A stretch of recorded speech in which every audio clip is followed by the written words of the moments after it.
वसीम रिजवी साहब, आपको पता है कुरान पढ़कर कौन बनता? कुरान पढ़कर शाह अब्दुल अजीज मोहम्मद दहलवी पैदा होते, कुरान पढ़ने वाले कासिम नानोतवी पैदा होता, कुरान पढ़कर उबैदुल्लाह सिंधी पैदा होता, कुरान पढ़कर शाह वलीउल्लाह पैदा होता, कुरान पढ़कर हिफ्जुर रहमान सोहारी पैदा होता, कुरान पढ़कर अब्दुल रशीद गंगोही पैदा होता। कुरान बात कही गई, इसलिए कुरान बंद करो कि कुरान में तालीम, इसलिए कुरान बंद करो कि कुरान मदरसों के अंदर पढ़ाया जाता है। कुरान पढ़ने वाले वायलेंस टीचर होते, जुल्म को बढ़ावा देने वाले होते। वसीम रिजवी साहब, आपको पता है कुरान पढ़कर कौन बनता?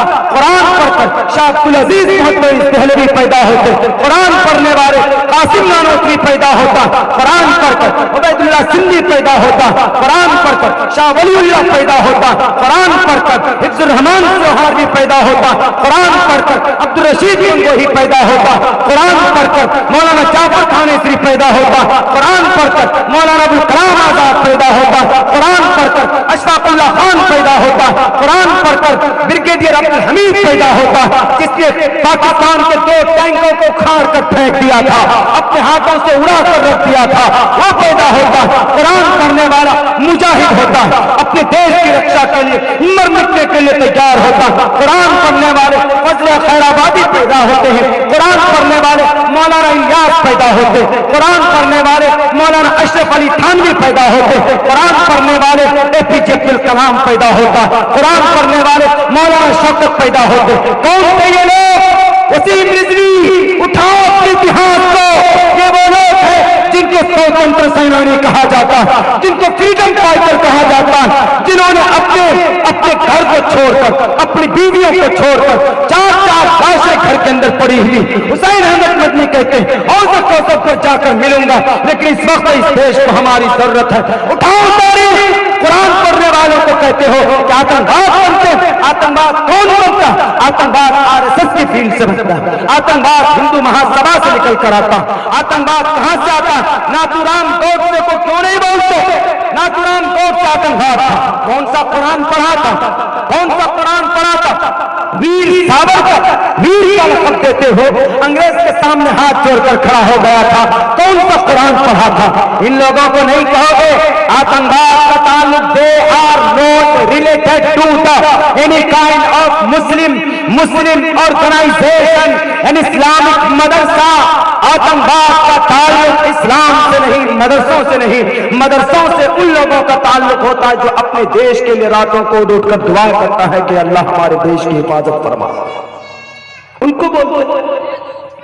लेकिन नौजवानों, अपने जुबान में ताकत पैदा करोगे तो जुल्म के खिलाफ आवाज तभी बुलंद कर सकते हैं, उनको जवाब दे सकते हैं। नहीं तो अगर आप ऐसे खामोश रहे, गूंगे बहरे अगर हम बन गए, तो फिर जुल्म के खिलाफ कौन आवाज उठाएगा?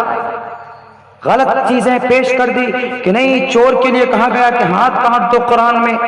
वाह भाई, हाँ चोर के लिए कहा गया है हाथ काट दो, लेकिन सजा है, चोरी करेगा सजा है। लेकिन देखो, इस सजा से पहले अल्लाह ने क्या कहा? अल्लाह ने इस चोरी से निपटने का रास्ता बताया। और आपके नजर में क्या है अगर कोई चोरी करे तो? वसीम साहब बताएं आप कहते हैं कि उनको जेल में डाल दो 3 साल।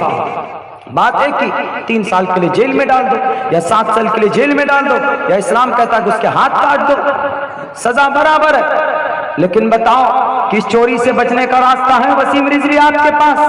आपके दिमाग में नहीं है। कुरान के पास इस चोरी से बचने का रास्ता है। वो कौन सा रास्ता? चोरी आदमी कब करता है? जब उसकी भूख बढ़ जाती है, जब उसकी गुर्बत बढ़ जाती है, तब वो आदमी चोरी करता है। आपको याद होगा मेरे साथियों, अभी कुछ दिनों पहले 1 करोड़ रुपए खर्च करके तब उसने चोरी की।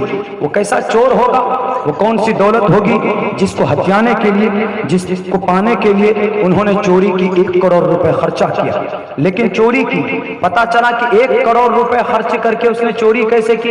एक सामने बिल्डिंग खरीदी, उसके अंदर सुरंग बनाया, तब जाकर जिस घर में पहुंचना था डॉक्टर के, उस घर में पहुंचा, वहां से तिजोरी निकाल कर वहां से सोने और चांदी की छड़ थी, वो उसको اس کو اسٹال چوری کی اس نے، پھر اس نے فروخت کیا، لیکن جب وہ ہاتھ پڑا، پولیس کے ہاتھ آیا تو پوچھا گیا کہ کیوں چوری کی؟ تو اس نے کہا کہ میرے اوپر قرض تھے بہت، قرض کی وجہ سے۔ یا تو شراب پینے کے لیے ہمارے نوجوان چوری کرتے، یا تو پھر قرض کی وجہ سے، بھوکمری کی وجہ سے۔ اللہ نے کیا بتایا قرآن میں؟ اقیموا الصلاۃ وآتوا الزکاۃ۔ سماج کے ادیوگ پتی لوگوں، تمہارے قریب میں جو غریب آدمی ہے، جس کے پاس پیسے نہیں ہیں، جو کما نہیں سکتا، تو آپ 100 روپے میں 2.5 روپے نکال کر آپ اس کو دیجیے۔ اگر سماج کا ہر آدمی ایمانداری سے اگر وہ زکوٰۃ ادا کرنے لگے گا تو پھر کوئی چوری نہیں کرے گا، لیکن تب بھی اگر کوئی کرتا ہے تو اس کا مطلب وہ اپنے شوق سے کرتا ہے، وہ اپنی اوور اسمارٹ بن کر اپنی غیر ضروری کاموں کو پوری کرنے کے لیے کرتا ہے۔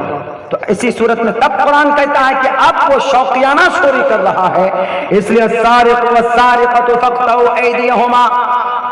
وسیم رضوی صاحب، آپ کے سامنے یہ قرآن کی آیتیں ہیں، لیکن ہر آیت کے اندر کوئی نہ کوئی مصلحت ہے، کوئی نہ کوئی مصلحت ہے۔ اسی لیے میں اب بھی کہتا ہوں، اگر اللہ کے مار سے بچنا ہے، اگر ایشور کے سامنے میں مجرم بننے سے اپنے آپ کو روکنا ہے، تو آپ توبہ کرو، اسلام کے دامن میں آؤ۔ ہم قرآن پڑھنے کا پیغام دیتے ہیں، پھر سے قرآن کریم کی تلاوت کرو، پڑھو، اپنے ہمارے علماء کرام کے پاس جاؤ، اپنے بچے کو حافظ قرآن بناؤ، تو تمہارا یہ جرم معاف ہو سکتا ہے۔ ورنہ بتا دینا اپنے ڈپلیکیٹ خداؤں کو، پاکستان سے پرب شانتی یمروپم بھینکرم، ورنہ ایسا انجام ہوگا کہ تمہارے لاش کو، تمہارے ہڈیاں تک زمین کے اوپر ایشور باعث عبرت بنا دے گا، تمہارے باڈی کو، تمہاری لاش کو۔ بڑے بڑے طاقتور آئے تھے اللہ سے مقابلے کے لیے، اللہ تبارک